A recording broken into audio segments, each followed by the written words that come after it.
This is the Freeheel Life podcast number 5. I'm your host, Josh Madsen, checking in from the Freeheel Life Telemark Shop in Salt Lake City, Utah.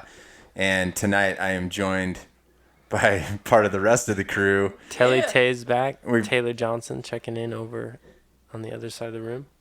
And Telly Ash, 311. You're not Telly Ash. You're just Ash. I am now. Telly Ash, guys.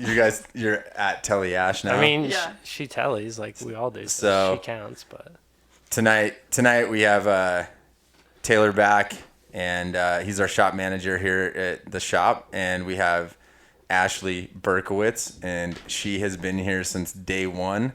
She is Actually, since before day one, if you really think about it. Yeah, that's true. That's true. You laid the floor down for this place. Exactly. And but she basically does all the logistical the books and all the other stuff so we don't screw the whole thing up. She's kind of like the brains. Josh and I get a little wild with ideas sometimes, but Yes. she keeps us in check. Not really, but, I pretend that I do. But we're here. She so tries. Apparently, we're all doing something right. yeah, no, it's kind of crazy to think that it's been 5 years since we first started this thing. So but yeah, we talked about you. We introduced you in episode 3 and said that we would like to have you on. So tonight is the night of kind of having the whole crew. And I think before we kind of get into it, I was gonna bring a couple things up. First off, everybody who's emailed in to the podcast and just shared your thoughts, thank you so much. And I think one of the coolest things, and I guess I haven't probably even told you guys about this, but I think the most interesting thing is a lot of people are sharing like their sort of origin stories, like when they learned how to telemark. And I think that's definitely one of the things I appreciate most, because you guys know I like history, and having all these people kind of tell me 30 years ago I learned how to telemark, in the backwoods or wherever, and kind of like what gear they were on. And yeah, it's just super cool. So for all you guys that are kind of sending in those little stories and tidbits about where you live, and yeah, it's amazing. And I think there's someone from where were they? There was someone from Verbier. We had the Aussie crew. Shout out to the 75 Ain't Dead guys.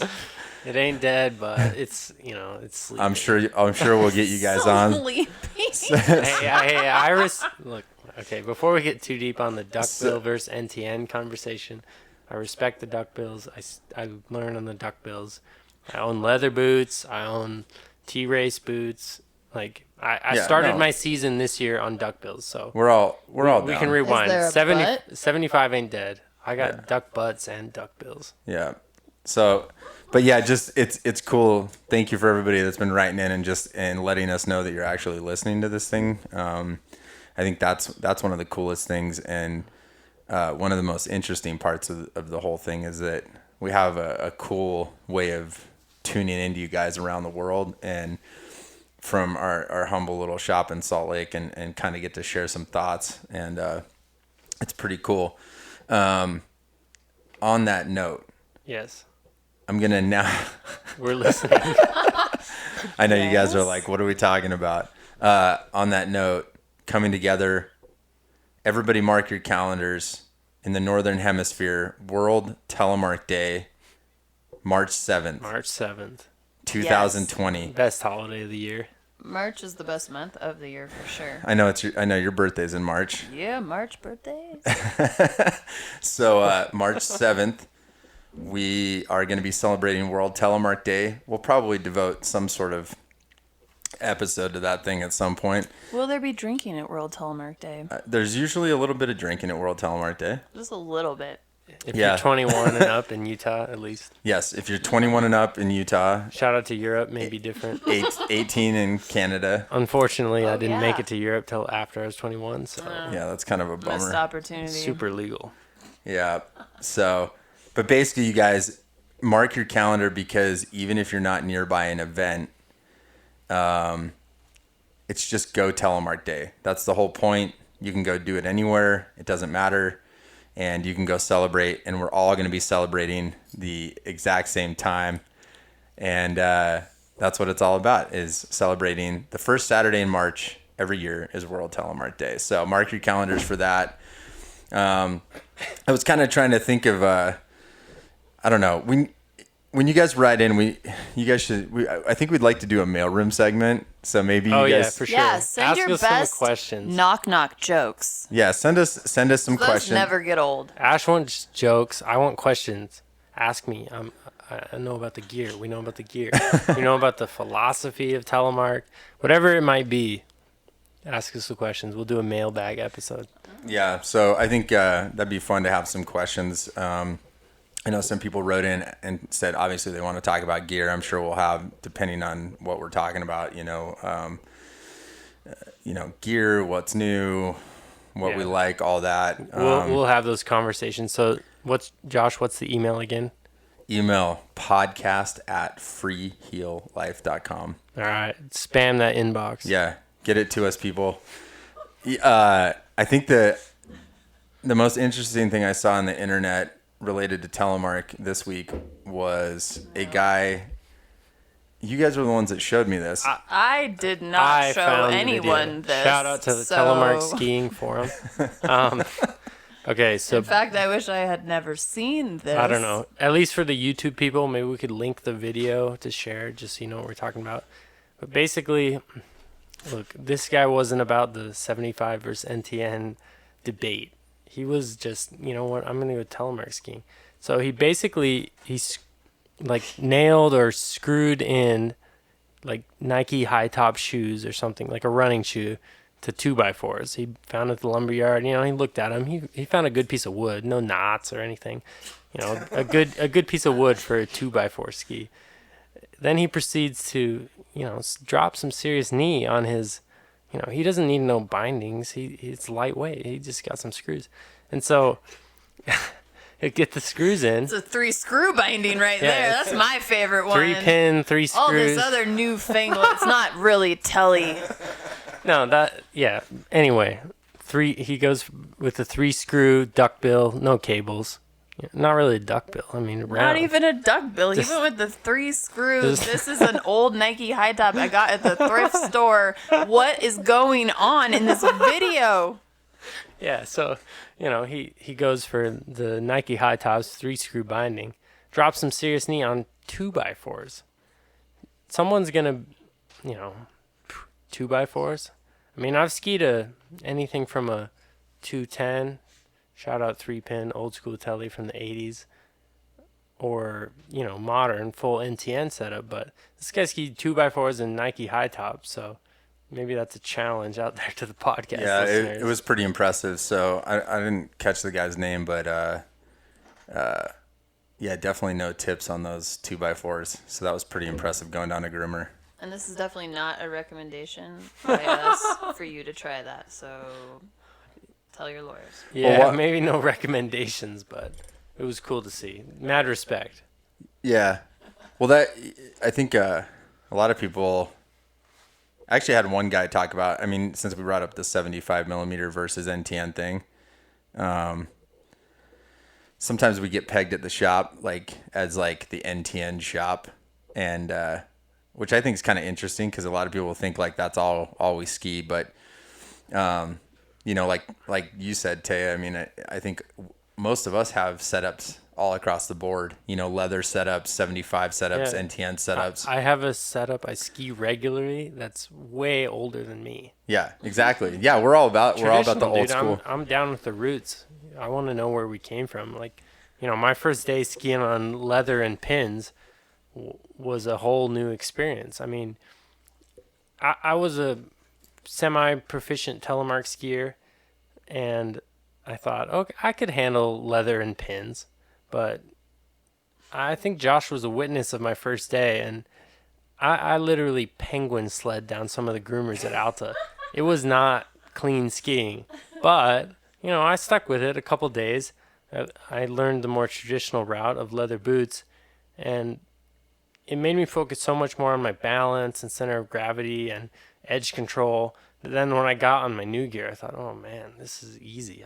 I'm the best skier alive. I can do whatever I want. I can make these skis do it, turn whatever direction I'm thinking. And it was cool to experience like what it was like to be a tele skier in the 80s. Like, I mean, I started young, but I started on plastic boots and cable bindings, and a modern in the sense of like it had side cut, and you could actually turn that ski. But it was like being able to experience this telemark sensation that my dad was skiing in the 80s was super cool and super humbling. Like, mad respect to anyone that learned on that stuff, because I had a really difficult day skiing on leather boots and 3-pin bindings, and I thought, wow, I couldn't imagine the learning curve that was on.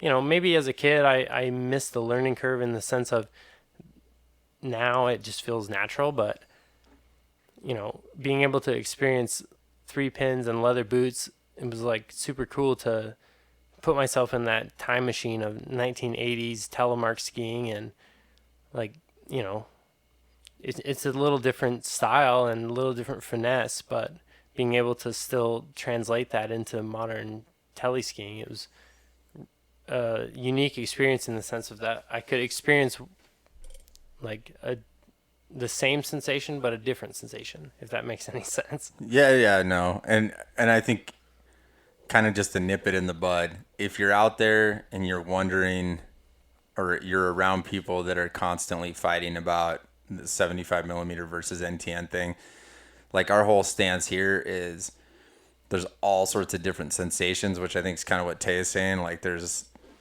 different eras of telemark, you know what I mean? And so, like, they're going to feel different, and you should try them all. And frankly, some people are not, just because of the way their style is, or like where they're at financially or whatever, like, it makes more sense for them to go on a 75 millimeter binding, even if you have like a large boot size. I mean, we could, like, that's a whole topic, but that was actually something that people wrote in about. And, one guy, he was super psyched on telly, and then he got an NTN setup, and like everybody his local mountain started bagging on him, and he was like super bummed out, and and I mean, just think that, we see that around here too, like, or I don't know, maybe we don't see it, but like people definitely kind of like hate on one or the other, and it just kind of seems ridiculous. My stance is telemark is telemark. A 75 millimeter or an NTN or whatever combination you have, whether it's a 3-screw binding and a Nike boot. Maybe not if it's that one, though. But the point is, it's like telemark is telemark, and those sensations might be slightly different, but don't rag on anyone for riding NTN and stiff springs, and maybe you think, well, why don't you just lock it down because that's so stiff? Well, it's just a different sensation, and it does a different thing. But at the end of the day, telemark is telemark, and I can 100% appreciate an NTN turn versus a plastic boot and stiff 75 millimeter binding to a straight 3-pin and a low cuff leather boot.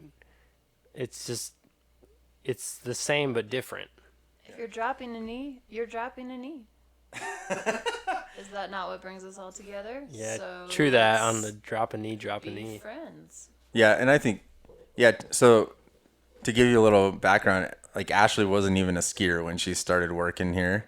Nope. And maybe tell people a little bit, like, where you grew up and like your background with skiing. Because I mean, I think one of the things we really respect about you at the shop is the fact that you know this equipment so well, but you haven't done this as long as we have. And I think that's one of the coolest things that we've witnessed, is that it's something that you can really learn a lot about. And you've helped a lot of people get into telemark gear even as you're learning. And I think that that's a really cool story, that you're a beginner skier and you're still learning. So maybe give people a little bit of background, like where you're from and kind of how you got into all this. From the desert of Phoenix, Arizona. Mostly. I moved around a lot when I was younger, but I pretty much grew up in Phoenix. And for those of you that are familiar with Phoenix, it is not exactly a mecca of skiing. There is skiing and snowboarding for that matter in Arizona. In northern Arizona, there's actually 2 resorts that some of you are probably aware of. But so yeah, people that live in Phoenix, they definitely ski or snowboard, but it's, not exactly the go-to for what you're going to do. And so the first time I really ever went skiing, I was 19, and I was actually visiting my then boyfriend in Utah. And so they decided we would all go skiing with his friend who grew up here and was a very proficient skier. And so they put me on skis and I think told me about pizza french fries. And then they thought that it made a lot of sense that I should go on a black diamond run. Pizza french fries, for those that don't know, is like snow plow and parallel. That's how you teach little kids. Yeah, I mean, Ash is going to get to this story, but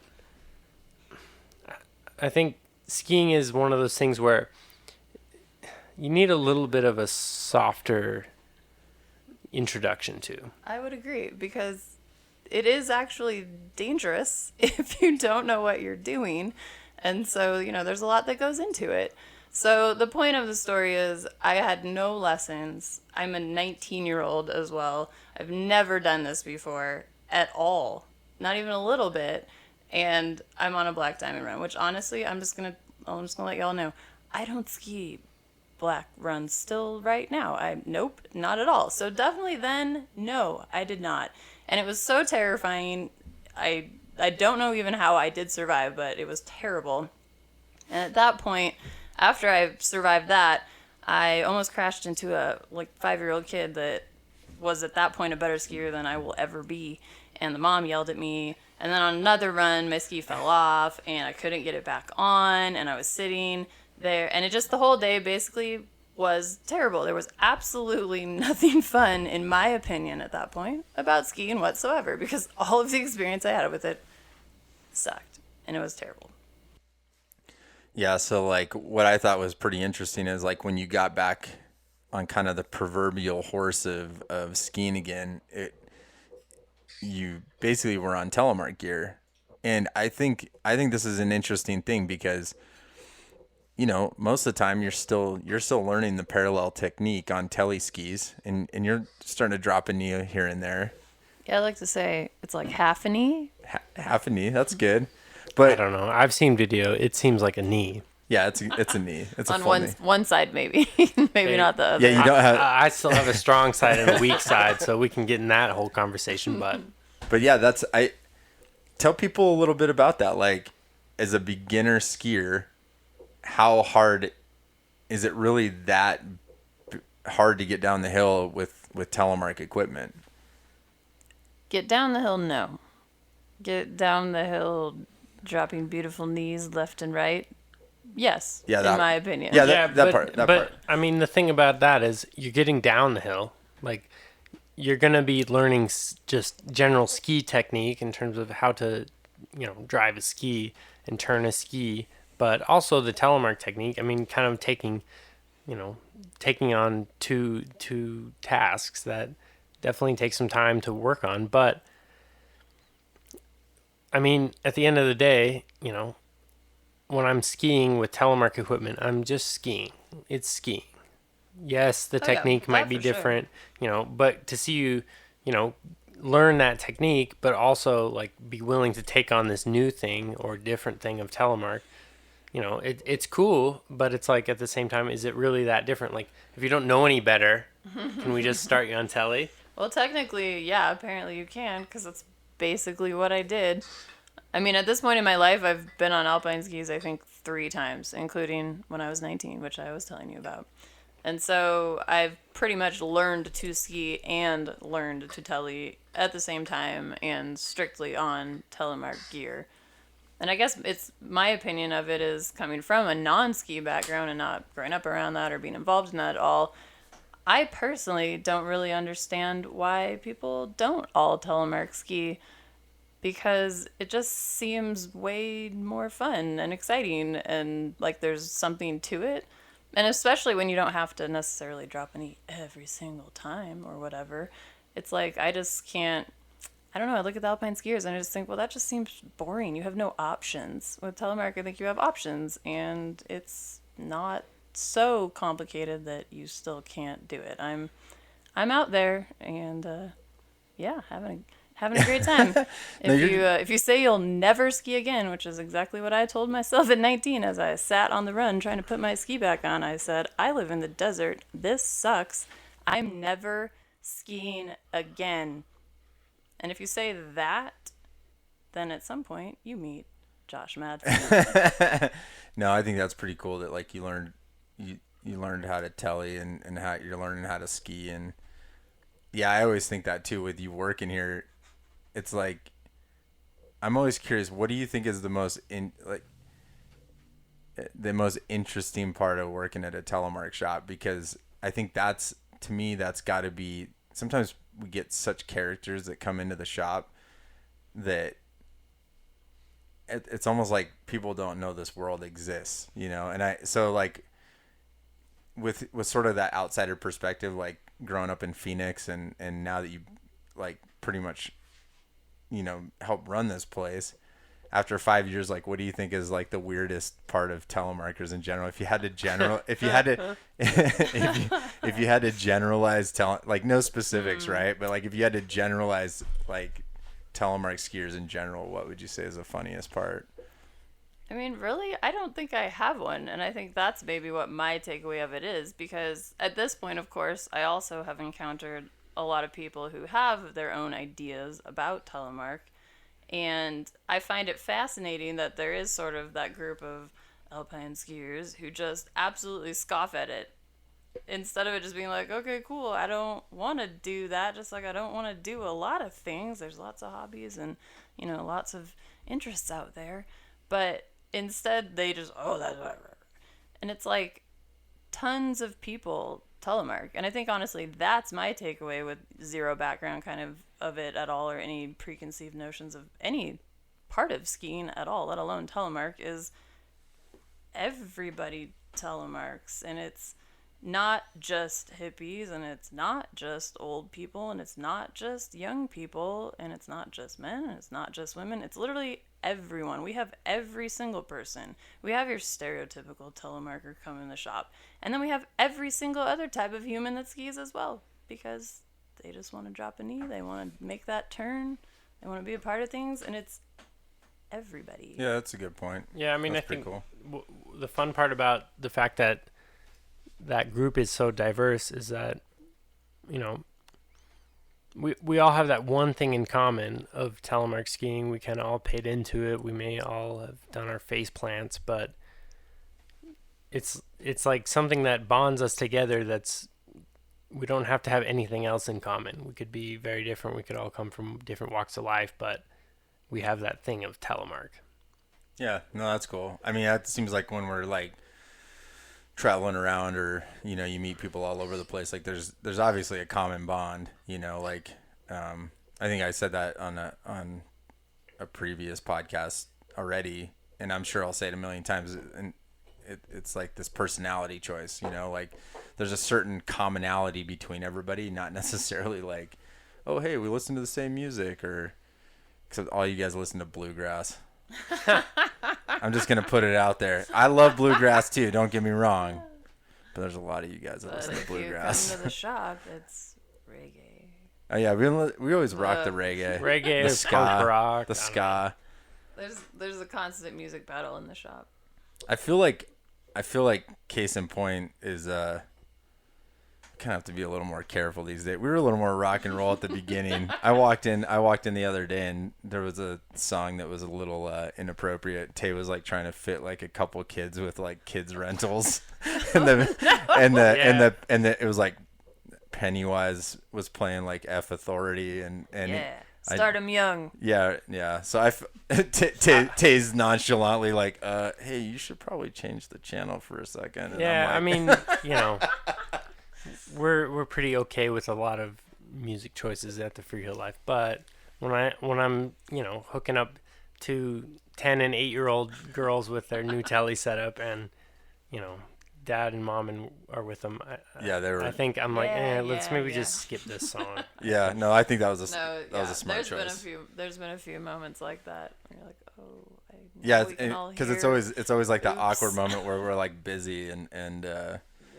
yeah, and then you can't get to it, and it's probably good we too. don't want to offend we anyone. were actually Tay and I were reminiscing about the first year we actually used to play vinyl records in here, and I thought that was a good idea because we had a lot of time, and I'm like, oh, cool, we'll like try to have a vinyl section, which never materialized, but and then we realized Tay didn't know how to flip a record over.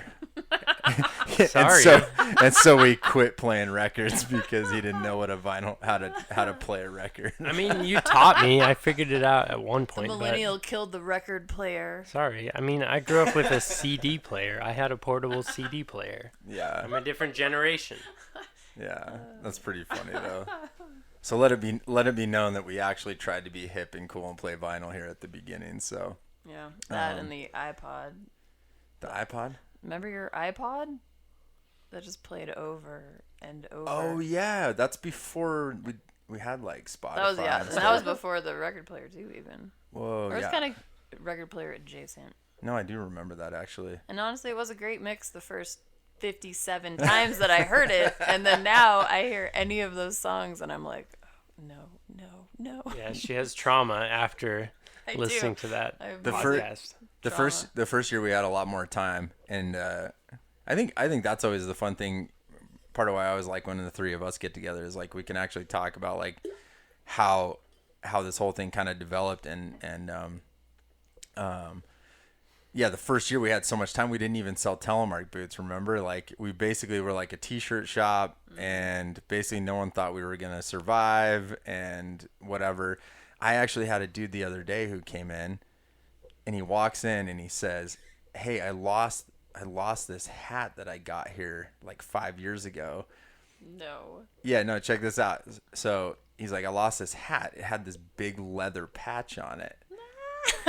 Yeah, so you know what I'm talking. You know what I'm talking about. And so, the first year, we basically we hand screened like Freeheel Life logos onto leather patches that I bought from Tandy Leather. By hand. We screened them, and then I punched all the holes around them, and then we sewed the hats. And they looked really cool, but it was maybe not the most practical idea for longevity. No, but it was funny. And so this guy had one, and I was like, "How did you even find the shop?" Because like no one knew we were here back then. And so he was in town with his daughter for some sort of work event or something, and drove past us and was like, "Oh, I'm a telemark security. Check that out. There's a telemark shop." And he came in, and then he bought this hat, one of those original battalion beanies, I think is what we called it. And then so he lost it like sailing or something, and I managed to go dig an extra leather patch up, and his wife's gonna sew it on for him. Oh, So I thought that was pretty cool. Yeah, that's so awesome. That's true original Freeheel Life. Yeah, that's the old school. Yeah, actually, so. I always forget about all the designs we had in the beginning, and then I'll see a picture or something. It's like, wow, oh yeah. Yeah, if any of you guys Sure. out there randomly Like have year one clothes, that would be awesome. Yeah, if you actually have- there was the raglan tee that had that. Remember that one? Oh yeah, with the deer on it. Yeah, if you have that one or the pink women's hoodie, those ones are like that's classic. Yeah, no, that's funny. Yeah, if you have any of the old T-shirts or hats, definitely take a picture and like email it to us or something. Yeah, and we'll send you a new one. We'll send you a new one because I don't still think have your 5-year-old hoodie. We'll send you. because I don't think any of us actually have some of that original stuff. So that'd be kind of No, I fun just to have see. the logo tee and that's it. But none of the other shirts. Yeah, I don't- The purple. I do have the purple Freedom Eagle though. That was a good one. Yeah, If that you was ladies pretty want to see purple Freedom Eagle shirts again, Bring hit it us back. up. Hit up customer service at freehelife.com. Well, I think that was a good little session, you guys. And it's been a long day. I think It's a long day. It's Friday at the Freeheel Life, if you know what that means. So we had a little fun on this. We're all still at work on a Friday night. We are still at work, but we had fun today. yeah, we're all hanging out. That was So, fun. so just like a good little reminder, you guys, is if you like what we're doing, obviously email us podcast@freeheellife.com. Let us know how we're doing.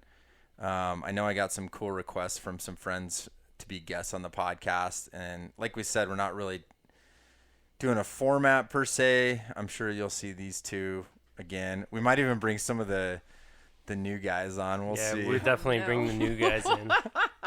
We have to like initiate them first into the program a little bit more. Yeah, we have to definitely go through a full Freeheel Life initiation, which is basically skiing directly under the lift so you can get heckled while you attempt your first run on leather and pins.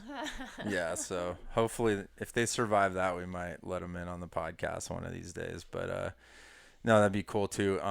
So yeah, definitely got some more people lined up, and we'll be doing that.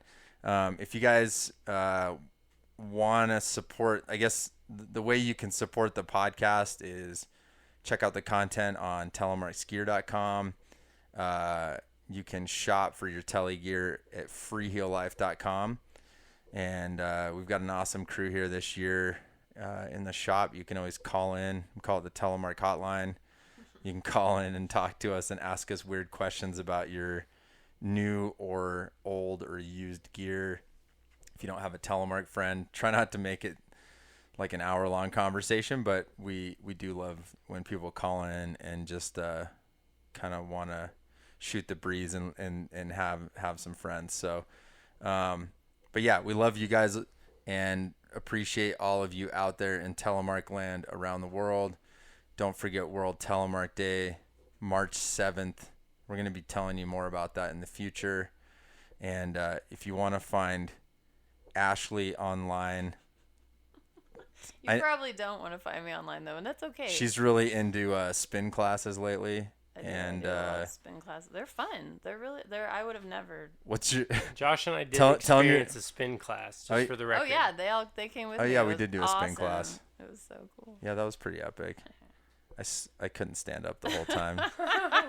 It's hard. It's not easy. So tell them where they can find you online on Instagram, because that seems like to be where you're mostly. Yeah, my Instagram is ash311, and that's my birthday, not because I love that band. And if you don't know what I'm talking about, cool. It's fun to be young and free and just unscathed by life. And yeah, so anyway, yeah, Ash 311.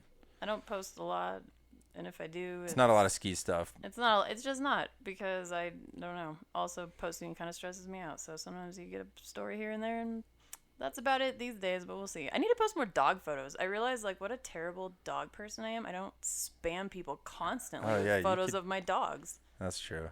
All right, well, we'll do that for next time. Check me out. Or don't. Get it. Tay. Telly Tay over here on Instagram. TELETAY. You need to learn how to spell Telly Tay. Oh, man. Or that's going to be more ski content here shortly. We're into full swing of winter here. Or Freeheel Life, or Telemark Skier Mag, or Joshua Madsen. Yeah, honestly, half of my content is Freeheel Life content. Yeah, so. All right, guys.